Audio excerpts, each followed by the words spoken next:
Alrighty guys, so today we're going to be tying a golden stonefly. This is actually golden brown stonefly. We're going to start off with a size 6 TMC 2302 hook and a copper cyclone head by Wapsi 5/32, and the lead wraps are .30 lead.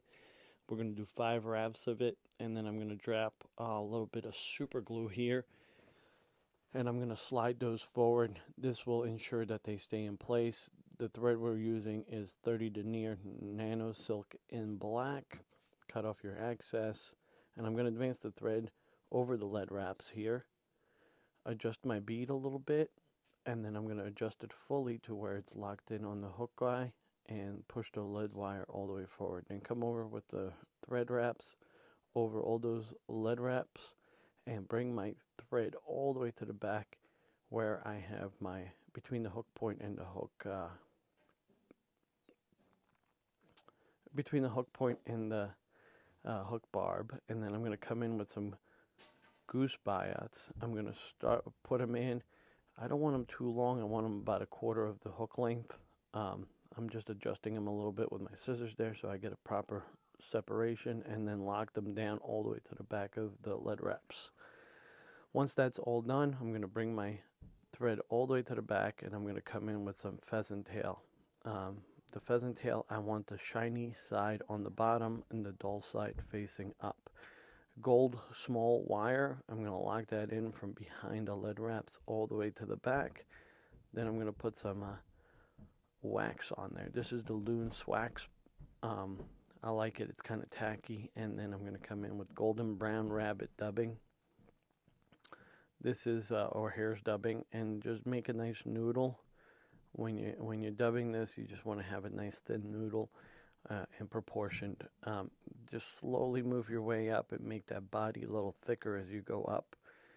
You want to have a nice proportion to it, and not only that, you want a nice little fade of the fly so it looks like a mayfly or a nymph.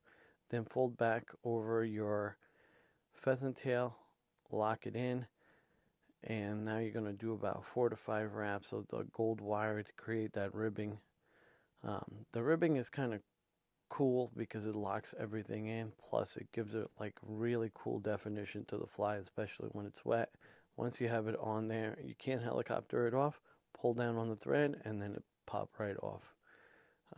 Then go ahead and cut off your pheasant tail. Put in some flash. This is Flashabou Extra Limp. This is just going to give you a little highlight on that humpback. I call it the humpback.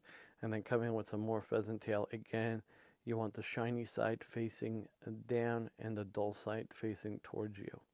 Then drop some more dubbing on there, and this is just segmentation, so I'm just doing a little bit at a time. For legs, I'm using golden brown Montana Fly Company legs.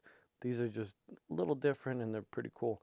When I tie these in, I'm going to bring them right behind the lead wire and get them pretty tight there, so that way they splay out just like that. And then I'm going to do the other leg. I want the back legs to be about the same length as the fly, including the tail, and tie that in and see how they nicely splay out just like that. And then I'm going to come in with some more dubbing. I like to make the thorax pretty thick, so I slowly just add a little more dubbing at a time just to make sure it's nice. Then advance your thread in front of the legs and then come in with some more dubbing. Control of your dubbing is critical when you're making a thorax, just so you're not making it too fat or too skinny. Go ahead, pull those legs back a little bit and wrap in front of them. Don't wrap too far or too tight, otherwise they'll splay out too far back and you won't have that nice V shape on each side. And some more dubbing just to add towards the head here. Tie that off, and now you're going to bring in your pheasant tail. Pull it over, tie it in. That will lock it in on top.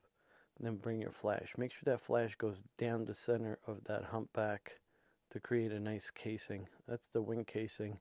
I call it the humpback. But you want to get that casing to be nice and bulky and shiny.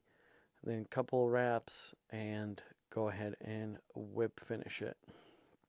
couldn't find my whip finisher, so I just finished with my hands. 3 or 4 turns is plenty. Cut it off, and then cut off your legs. You want your front legs to be slightly longer than your back legs, so just trim them up accordingly. And then I'm going to come in with thick UV resin. Thick UV resin is going to really create a nice wing case and seal all of that up so it doesn't get damaged. Got to hit it with the UV light, and once you're done with the UV light, you're going to come in with some thin resin just to take the tackiness away and hit it with the light. If you guys really like this video, give me a thumbs up. Thanks for subscribing and thanks for watching. Until next time, Hooked on the Fly 2 is out.